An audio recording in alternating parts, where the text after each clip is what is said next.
안녕하세요, 유스케치의 진우진입니다. 오늘은 다이소에서 산 돼지 저금통을 가지고 푸어링 아트를 해보려고 합니다. 푸어링 아트는 우리들의 인생과도 비슷하다고 생각됩니다. 어떻게 될지, 어디로 튈지 우리가 장담할 수 없잖아요. 푸어링 아트도 마찬가지예요. 어떻게 흐를지, 어떤 모양이 나올지 가늠하기 힘듭니다. 푸어링 아트의 매력은 그런 것 같아요. 뿌리면서 생각합니다. 제 성격과도 잘 맞습니다. 하지만 전 푸어링 아트를 하기에 큰 리스크를 가지고 있습니다. 전 바닥에 뭐가 흘리거나 손에 뭐가 묻거나 그런 것들을 많이 싫어합니다. 푸어링 아트는 묻거나 흘리는 걸 피할 수 없습니다. 여러분들이 집에서 하신다면 반드시 바닥에 뭘 깔고 하셔야 됩니다. 푸어링 아트의 재료로는 다이소에서 산 페인트와 종이컵, 서클 젓가락, 글루올만 있으면 됩니다. 이번에 다이소에서 산 이 돼지 저금통은 2,000원이었나 5,000원이었나 가격은 잘 생각이 안 나는데 굉장히 쌌어요. 지금도 많이 팔 겁니다. 제가 방금 전에 그런 말씀 드렸잖아요. 어느 정도 뿌려놓고 생각을 해야 되는 기법이라고. 그래도 어느 정도의 구상은 해야 되거든요.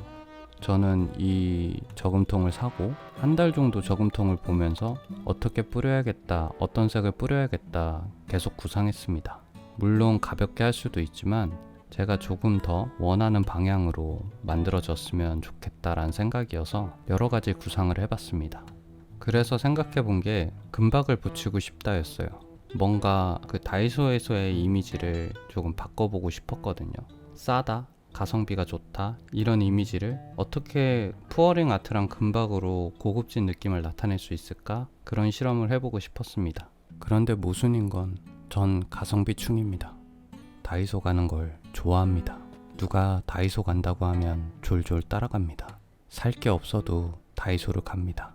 초보자분들이 어떠한 창작 활동을 할 때 다이소를 가서 재료를 사는 걸 전 추천합니다. 뭐든지 시작은 부담 없이 가벼운 마음으로 다가갈 수 있어야 한다고 생각하기 때문입니다.